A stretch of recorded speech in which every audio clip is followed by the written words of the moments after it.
Mayong adlaw sa tanan ug sa tanan nga mga maabot aning presentation ug nagapasalamat ako og dako sa labang makagagahom nga naghatag og pribilehiyo sa pagsulti dinhi karon isip mensahedor sa labang makagagahom. Ako magapangayo og tabang sa iya pinaagi sa pag-ampo. So I gonna pray. Our Heavenly Father, we praise you and we glorify you for this opportunity that I could be able to share the message through multimedia. And I pray for the guidance of the Holy Spirit to enable me to present the message with no uncertain sound, that every one of us will be cleared, will be settled intellectually and spiritually about the truths that you wanted us to be settled in such a time like this in our mind. And that I pray that may thou grant us thy peace and deliverance. I thank you for everything, and may thou bless everyone, may thou bless me, anoint my lips as I'm going to speak, with a complete forgiveness from and in my sins. In the loving name of your Son, Jesus Christ, I pray. Amen. So my topic for today is about temperance. Under the New Start principle, this is one of the most important simply because this is one of the fruits of the Holy Spirit. In fact, this is one of the last signs that we are led by the Holy Spirit of God. Temperance can also be called self-control. So before I continue, I'm gonna introduce myself. I am Brother Hill Castor, and I'm into missionary work where I get myself involved in healthy lifestyle education. And this is one of the most important topics that I found in such a time like this, because people near and far are engrossed in indulging themselves in temperate habits. Maoning ganahan ko aning topic because we Seventh-day Adventists actually are represented by John the Baptist during the first advent of Jesus, and during the second advent there will be people who are going to prepare the way of Jesus for the second time, and they are actually the Seventh-day Adventists. Og nagpasalamat yun ako isip Seventh-day Adventists that we have been blessed with a prophetess who has guided us and who has given us the message in our time to be able to prepare ourselves, our families, our fellow brethren, and the people in the community for the soon return of our Savior Jesus Christ. So it says here in Child Guidance 164.2, our first duty toward God and our fellow beings is that of self-development. So it says here, every faculty with which the Creator has endowed us should be cultivated to the highest degree of perfection, that we may be able to do the greatest amount of good of which we are capable. Kikinahanglan gyud mga kaigsuonan nga i-develop nato ang ato ang kaugalingon. In fact, gintawag na dinhi nga it is our first duty toward God and our fellow beings. And then, ngano importante ni mga igsuon? Because it says here, a wise man will not be governed and controlled by the appetite and passions, but will control and govern them. He will draw nigh to God, striving to prepare mind and body to discharge aright the duties of life. Satan is the destroyer, Christ is the restorer. So atong hisgutan mga kaigsuonan kung unsa ang epekto aning dili mapinugnanon, or what are the effects of intemperance. So it says here in number 1, it benumbs and clouds the fine sensibilities. Ug naatay mga habit sa pagpatuyang, dili lang sa kaon, sa inom, bisan sa unsang butang nga atong ginabuhat nga nahilabihan. Like we spend a lot of time and things that we overindulge in doing. Like for example, maggamit ta sang mga gadgets, maabotan ta pila ka oras, like ang iban makatulog alas 2, alas 3 kadlawon. Ang uban masubrahan og trabaho, no? Enjoy kaayo niya ang iyahang pagpanguma, ang pag-garden. Ang iban masubrahan og kaon og tamis. Grabe, may ice cream, may cakes, may chocolates, may candies, may biscuits nga mga tamis gyud, kag sobra-sobra na gid. Ang uban pod magkaon og daghan kanon, rice, especially white rice, which hindi pod maayo kung masubrahan. Ang iyahang impact or effect di ay sa ato ang lawas, labi na gyud sa ato ang mga organo, especially ang utok, which is the most important organ in our body, is that it will benumbs or clouds the fine sensibilities. Grabe ka pino, grabe ka gagmay ang atong mga ugat, maposible siya mabanhod o matabunan tungod sa atong gipang kaon o sa atong gipang buhat. In short, napas mo siya nga mga ugat sa utok So amo na siya ang mahitabo kung naakitay overindulgence or intemperance. Number 2, it dethrones reason. Kung naatay pagpatuyang, dili pagpugong sa atong kaugalingon, tangtangon niya ang aton kapasidad sa pagrason. So may ara tawo nga hindi sila reasonable, dili na sila rasyonal sa ilang mga pangatarungan. Ug may hinungdan nga daghan mag-away, no, kay dili magsinabtanay. Kung may tawo nga prinsipyado, diya istorya sa tao nga daw wala prinsipyo, kag hindi reasonable ang iyang mga pangatarungan, posible sila hindi magsinabtanay ug sila mag-away. Ang hinungdan di ay is mautong dili mapinugnanon. Like it says here in Child Guidance page 589, intemperance dethrones reason, sensual indulgence, strife and bloodshed follow. Satan delights in war, for it excites the worst passions of the soul and then sweeps into eternity its victims steeped in vice and blood. So it is his object to incite the nations to war against one another, for he can thus divert the minds of the people from the work of preparation to stand in the day of God. So gusto gyud sang yawa nga mag-away ang mga tao. So paano niya na i-incite? Gusto niya ang tao hindi magpapinugnanon sa ilang pagkaon, pag-inom, kag sa tanan nilang buluhaton. That's what happened in the antediluvian world. Prior sa Noah's flood, ang mga tao to nagpatuyang. Inom, kaon, kag dili maayo nga mga buluhaton. No? They even engage in premarital sex and extramarital affairs. No? Even to the point of committing the sin of bestiality. Ang saka bala sa amalgamation, nahitabo na during the antediluvian world. And God cannot tolerate that, no? Because that defaced the image of God. He allowed the flood to come just to sweep away these people who have been so evil in their actions. Nagtuman sila ka dautan. Nagsugod lang na sa paglapas sa kasuguan sa Dios, hangtod nga nahimo nilang kinaiya, hangtod nga may obsession sila sa pagbuhat o paglapas, o gitawag na siya addiction na gid, highest level sa paglapas. Muna nga hindi na makaya sa Ginoo, kintugutan niya na nga katunga rasa matunaw gyud ta ibabaw sa nawong sayuta. Number 3, it debars us from attaining Christian perfection. If we are intemperate, o kung dili ta magmapinugnanon, dili gyud ta makabaton og hingpit nga kinaiya isip mga Kristiyano. Maglisod ta mga igsuon sa pagbaton og hingpit nga kinaiya kung hindi ta magpugong sa atong kaugalingon. It is impossible for those who indulge the appetite to attain Christian perfections.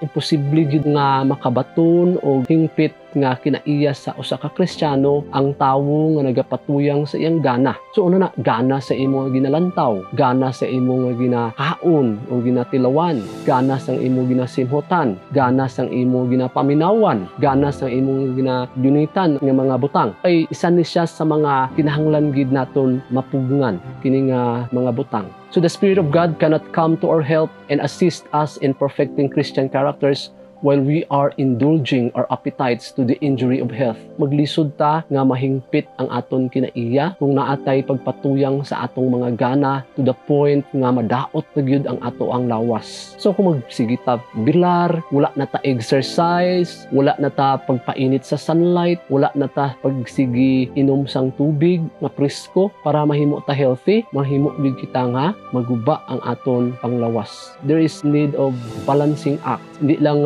masubrahan lang ta padi kag basa, wala na taga hulag-hulag sa aton lawas. Posible gyapon nga magsakit kita.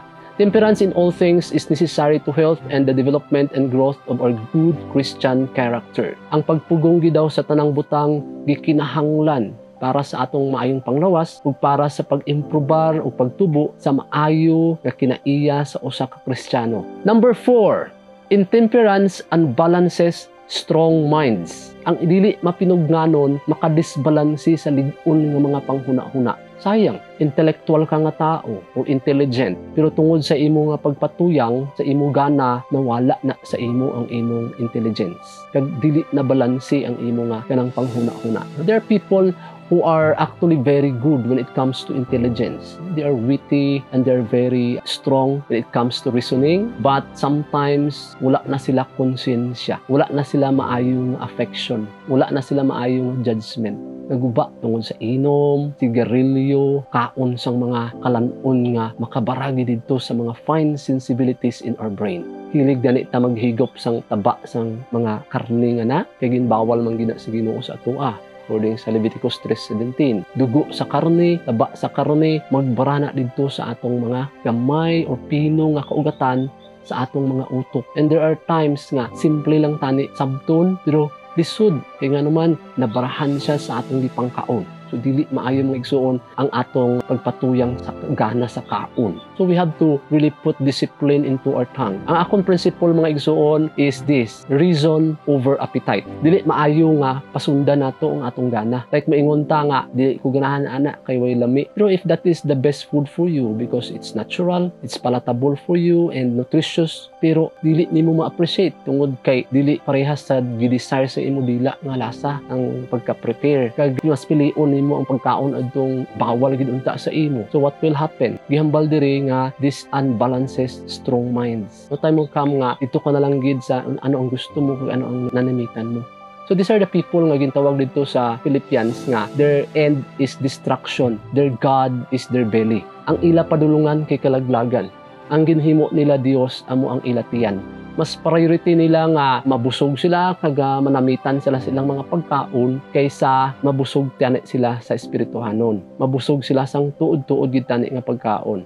Nga maoy mo pakaon sa ilang mga selula kag maimprobar ang ilang nga mga organo kag general ang tibuok gid nga lawas. That's the most important consideration nga dili unta madaot ang ato ang lawas, ang atong hunahuna og espiritu sa aton nga mga kining gana. There's nothing wrong about gana no or appetite, but controlled siya mga agsuon by reason. Dili siya nga pasundan lang nimo imong gana. Number 5, habits of intemperance are preventing minds from discerning the importance of the truths which make men wise unto salvation. Kung may ara kita nga kinaiya nga hindi ta mapinugnanon, mapugnan pud ni ani ang ato mga panghuna-huna nga mahiilhan niya ang kaimportante sa mga kamatuoran nga makahimo sa tawo nga manggialamon alang sa kaluwasan. So may mga tawo nga kung dili sila mapinugnanon, hindi nila ma-appreciate ng mga butang nga may kalabutan sa kalawasan. So wala sila kaikag, dili sila ganahan anang mga ginabuhat sa mga tawo nga gusto gid maluwas. Lahi ila, ang ila daw kalibutanon lang or makaingon ta nga kining temporal lang gid ang ila concern. Wala sila nag-isip sang afterlife. Wala sila nag-isip sang kaluwasan nila kag kaluwasan man sa uban. Makita nimo sa ilang mga binuhatan. Pero tanan-tanan di ay ito siya, resulta lang to sa ilahang dili mapinugnanon nga kinaiya. No? Maybe sa sulod sa ilang panimalay o sa susyudad niya ara sila. Now it says here, the subject of temperance should be strongly presented and a pledge to abstain from all intoxicating liquor and from tobacco should be presented.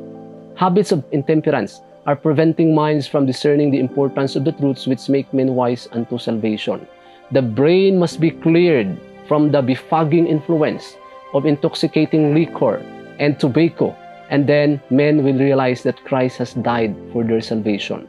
So kung may ara man mga butang nga grabe gid kaayo makabifag or makapalibog kaayo sa imong nahuna, kiniginom nga inom, nagasigarilyo, nagakaon sa mga aslom kaayo nga mga kalanon kag spicy that will make your brain befog and intoxicated. Di sa maayo nga mo na atong ginapangkaon or gipong inom.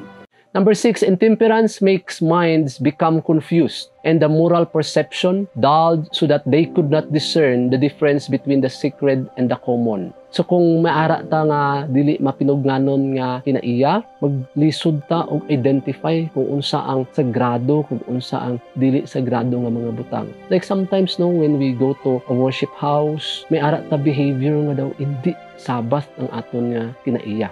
Daw normal lang sa aton nga adlaw. Samantala sagrado na nga mga segundo, minuto ug oras ang galabay sa adlaw Sabado. And it has to be devoted to God alone. We are not supposed to talk trivial matters. Mga butang bala nga hindi dapat para sa Sabado. So kung discerning gid kita kag mapinugnanon nang may ara gid kita pagpugong may dili ni nga topic, dili ni siya pwede hisgutan. Dili ni siya pwede nga ato ang istoryahan ni karon kay hindi man ni sagrado nga butang. Sa Sabbath day mga utod do sagrado nga mga butang ang aton niya hisgutan. Amo na nahitabo kay Nadab ug kay Abiho, no? Mga anak man ni sila ni Aaron. Anong nahitabo sa ila? They would never have committed that fatal sin had they not first become partially intoxicated with the free use of wine. May problema no si Aaron, one of the Levites. May anak siya in which posible tagapanunod niya nga magtrabaho man didto sa sanctuaryo. Pero kini nga mga bata dili disiplinado sa ilang mga kinananan ug ininuman kay nga naman they are intoxicated by the free use of wine. Nagainom gali sila. So, posible nga gasimba sila, nga hubog sila. They understood that the most careful and solemn preparation was necessary before presenting themselves in the sanctuary where the divine presence was manifested, but by intemperance, they were disqualified for their holy office. So, sa ato ang mga kaigsuunan, no, dako nga lesson. Kung may makita ta nga tawo nga may mga bisyo, may mga pagpatuyang no, sa sala, dili siya maayo magunit sa mga sagrado nga butang sa sulod sa iglesia.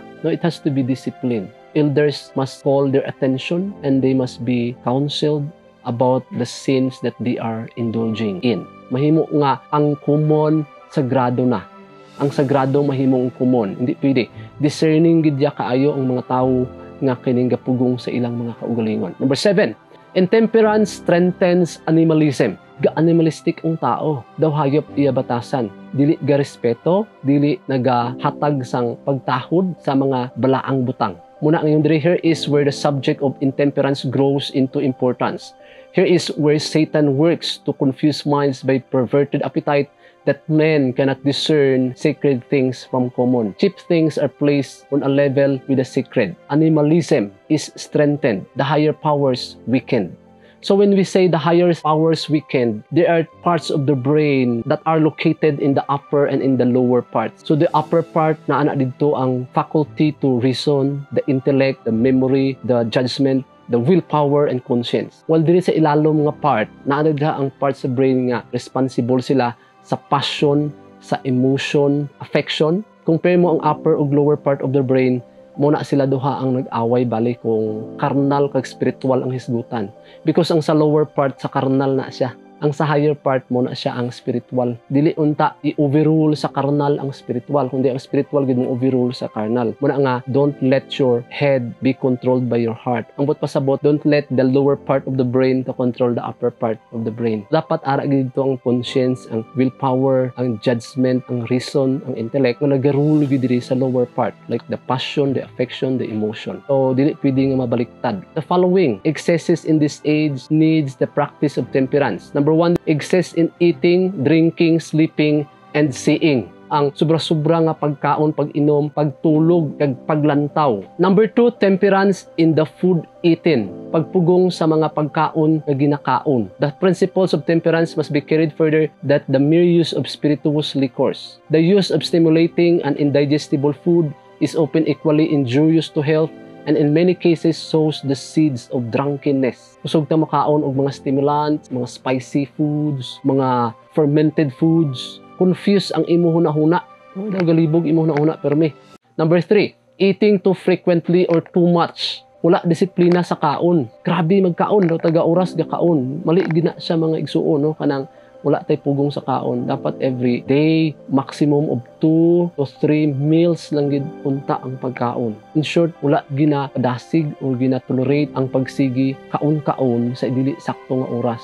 I'm talking about snack or eating between meals. Dili maayo magkaon-kaon na hindi sakto sa oras. That is found in Temperance 138.3. Number 4, temperance in dressing. Pagpugong sa aton nga tininaan or inilisan. May iba nga gailis nga sanina daw wala lang kabalo nga makasala ang uban tungod sa atong mga tinuotan. Labi na gyud sa mga kababaihan, so magpugong-pugong, magsuksok sa mga sanina nga makatintal sa mga kalalakihan. Number 5, temperance in labor. This is found in Temperance 139.1.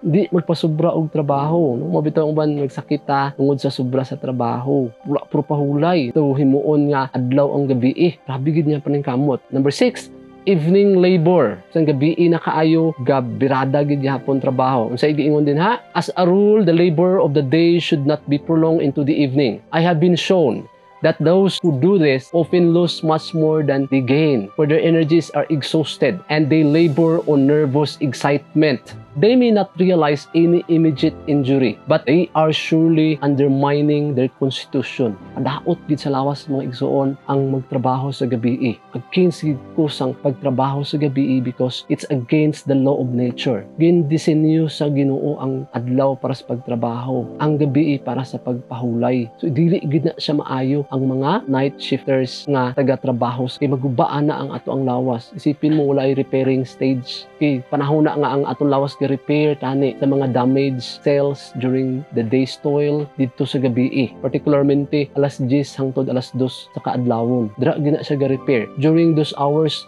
dapat ang tao tulog. Pero kung wala ka gatulog, gabilar ka, unsa na lang ang repair? Wala na i-repair dito sa aton lawas. Maguba gid, maguba ang kidney, maguba ang atay, maguba ang lungs, maguba ang brain. Di gid maayo. So damo karon nagatrabaho, call center, online job, gabi sila gabilar. Kung pwede magpangita sang trabaho, hindi ikaguba sa lawas. Number 7, temperance in study. So, hindi maayo nga masubrahan ta sige na lang tabasa. Number 8, intemperance in seeking riches. Hindi magpugong balap sige pinangita kwarta. One of the most fruitful sources of shattered constitutions among men is a devotion to the getting of money or inordinate desire for wealth. Isa gyud sa pinakatuburan sa naguba gid nga mga panglawas sa tawo amo ang pagpasubra gid nga pagpinangita og kwarta ug wala nagakabagay nga handom niya gid sang manggad. Sakit man na siya sa covetousness, which is the root cause of all sin. Kanang you begin to covet, no? Daw na ibog kabalas ang pagkabutang sa iban. They narrow their lives to the single pursuit of money, sacrifice rest, sleep, and the comforts of life to this one object. Men will never be truly temperate until the grace of Christ is an abiding principle in the heart. Mahimo lang kitang mapinugganon kung ang grasya ni Kristo nagapuyo na siya sa atong kasing-kasing. Importante kaayo mga igsuon ang kahibalo or knowledge for us to be able to control ourselves. Pagiingon mo na sa 2 Peter 5:1-10, and beside this, giving all diligence, add to your faith virtue, and to your virtue knowledge, and to knowledge temperance. Na importante gid kaayo nga kining naatoy kahibalo para nga makapugong ta sa atong kaugalingon. And then klaro kaayo sa Galatians 5:22-23, ang bunga sa balaang espiritu mao ang gugma, ang kalinaw, kalipay, makalahotayon, pagkamaaghop, pagkamaayo, pagtuo, pagkamainobsanon ug ang pagpugong sa kaugalingon. And then when it comes to character building, there are two essential elements that we need: the power of will and the power of self-control. Kinigid ang duha ka pinaka-importante nga butang kung gusto gid kita makabaton og kining perfected Christian character. Kanang magpili gid ka sa kung unsa ang maayo, unsa ang tama, kung unsa ang kamatuoran. Kag makapugong gid ka sa imong kaugalingon. The strongest man is he who, while sensitive to abuse, will yet restrain passion and forgive his enemies. Child Guidance 161.4. Like when you are maligned, when you are insulted, when you are mocked, human as we are, without the Spirit of God, mapukaw ang aton nga kasuko ug nami gid ibalos, pero wala na ginapadasig. Dili prinsipyo sa Ginoo nga kita ang manimalos. Muna ingon ang Ginoo nga, I will avenge you. Timan-an gyud nato nga dili nato ibutang sa atong mga kamot ang pagsukol o ang pagpanimalos. So karon kita kung kontrahon kita, dauton kita, ang pinaka the best nato nga response to that is that to understand these people because they don't know what they do, and we choose to forgive them. Di ita magsukol. Giingon dra sa Proverbs 16:7, when a man's ways please the Lord, he maketh even his enemies to be at peace with him. Kung kanindot na mismo ang imong kalaban na or kaaway, magpalapit sila sa aton ug mangayo na sila sang pasaylo. Ang mga tawo gidi ay nga tinuod niya gigamhan sa balang espiritu kay wala sila mga kasuko. Pagpugaon na sila sa mga pagsulay, like dauto na sila, pakaulawan, ang igawas sa ilang mga baba kay puro lang gid maayo. Na maingon na sila nga sagdi lang na sila kay wala man na sila kasabot. Sa inuon na nato sila kay wala man sila nakakaplag pa sa kahayag o sa kamatuoran. Kanindot sang nagagawas. Muna nahitabo kay Jesus Christ, muna nahitabo kay Stephen, muna nahitabo kay Paul. There is no good kung magsigita harbor sang mga hatred, jealousy, envy, pride, insecurities. Dapat mawala na sa ato ang mga igsuon. Kay kung naapa na sa atua, basi bala kung sulayan ta, amo na ang magawas sa atua. O dili ang nagsulod, mao'y makapahugaw. Kung dili ang nagawas. Giingon din there can be no more conclusive evidence that we possess the spirit of Satan than the disposition to hurt and destroy those who do not appreciate our work or who act contrary to our ideas. So what is a good character? Unsa gid ay ang maayo nga pamatasan? A good character is a capital of more value than gold or silver. It is unaffected by panics or failures, and in that day when earthly possessions shall be swept away, it will bring rich returns. Integrity, firmness, and perseverance are qualities that all should seek earnestly to cultivate, for they clothe the possessor with a power which is irresistible, a power which makes him strong to do good, strong to resist evil, and strong to bear adversity. Kung maayo gid imo karakter kay dili ka malalasin ng mga panic ka, kung may mga failures, pasalamatan. Dili kay ika wild mo or ika lagot gid nimo, mga suko ka o mag-blame ka sa uban nganong na fail ang projects. If that's what happened, what mahimo, dawato na to. So pagpadasig, dearly beloved, I beseech you as strangers and pilgrims, abstain from all fleshly lust which war against the soul. The highest evidence of nobility in a Christian is self-control. He who under abuse or cruelty fails to maintain a calm and trustful spirit robs God of his right to reveal in his own perfection of character. Lowliness of heart is the strength that gives victory to the followers of Christ. It is the token of their connection with the courts above. Desire of Ages 301.3. So what is the perfect man? For in many things we offend all. If any man offend not in word, the same is perfect man, and able also to bridle the whole body. Mahimo lang taday nga hingpit kung kaya nato na mapugngan ning atong baba nga hindi magsulti og mga pulong nga ikasakit sa imo isig katao. In a way nga wala mo gin compromise ang truth. There is a proper way to say the truth.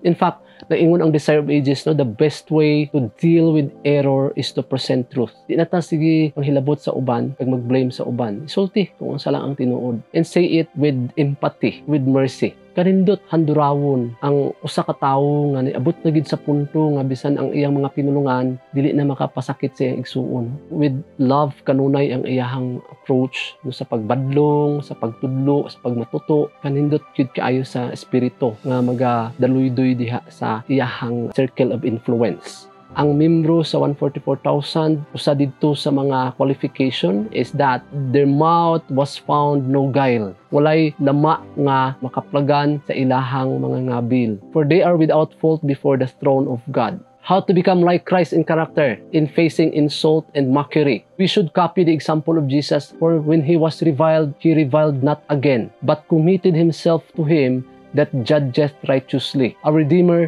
met insult and mockery with uncomplaining silence. So sometimes silence is indeed eloquence. Kung hindi ka makadaog sa argumento tungod kay ang imong kalaban, dubli ang iyang baba. Ilom ka na lang. Ibsa ano mo na kapag paningkamot at tubag-tubag, kung hindi gina-abre yang kasing-kasing, dili gina magpati sa imo. So much better to just keep quiet. All the cruel taunts of the murderous strong who exulted in his humiliation and trial in the judgment hall could not bring from him one look or word of resentment or impatience. Nakita gid nimo ba nga sa gihapon siya nagpasensya? So si Jesus gid ang atong unerring pattern. Apan siya ginsamaran tungod sa atong kalapasan. Siya napangos tungod sa atong mga kasalanan. Ang silot sa atong pakigdait diha sa ibabaw niya, ug tungod sa iyang mga labod, kita nangaayo. Kitang tanan sama sa mga karnero nang hisalaag, ang tagsag-tagsa kanato misimang sa iyang kaugalingon nga dalan. Ug gibutang ni Jehova diha kaniya ang kasalanan nato nga tanan. Siya gidaog-daog apan sa diha nga siya gisakit, wala niya buka ang iyang baba. Ingon sa usa ka nating karnero nga ginadala ngadto sa ihawan, ug sa ingon sa usa ka karnero nga naamang sa atubangan sa iyang mga magugunting, mauusab wala niya bukha ang iyang baba. Si Jesus is typified by the lamb. Prior sa iyahang pagkamatay dito sa krus sa Kalbaryo, ang karnero nga nati maoy nagsimbolo kay Jesus. In comparison bala sa kanding, nag-atong nahibaluan na sa Matthew nga ang kanding kag ang karnero no duha ka group of people ni. So may mga tawo nga ang baba iya perti kadagko-dagko girepresentahan na sa kanding. Pero may mga tawo nga magpili sometimes to keep silence na lang because they forgive their enemies, gahilom lang. Meaning may mga tawo na gid ay nga makapugong gid sila sa ilahang mga baba. Na-remember gid ako no ang rules sa temperance, like even sa eating and drinking. Erroneous eating and drinking result in erroneous thinking and acting. O dako dahil sa factor mga utod kung may problema gid kita sa aton nga pagpugong, like dili kita kapugong no, sa aton gana sa pagkaon, sa pag-inom, sa tanan natong buluhaton nga sobra-sobra, maapektuhan gali ang aton nga panghuna-huna ug ang atong mga ginabuhat. Chinese proverb ingon, watch your thoughts, they become words. Watch your words, they become actions. Watch your actions, they become habit. Watch your habits, they become your character. And watch your character, it becomes your destiny. So it all began in our mind. But our minds, our thinkings are affected by our way of eating and drinking. So muna nga importante gid kaayo karon nga our habits of eating and drinking show whether we are of the world or among the number that the Lord by His might, cleaver of truth, has separated from the world. These are high peculiar people, zealous of good works. So nagpasalamat gyud kita og dako, no, for this particular message nga mag-prepare sa matag missionary nga gusto gid magpagamit sa Ginoo sa iyang mga buluhaton ug nalipay kog dako nga ma-document ni. So daghan kaayong salamat ug maghinaot ko nga ang Dios magapanalangin sa tanan until Jesus comes. Thank you. God bless us all.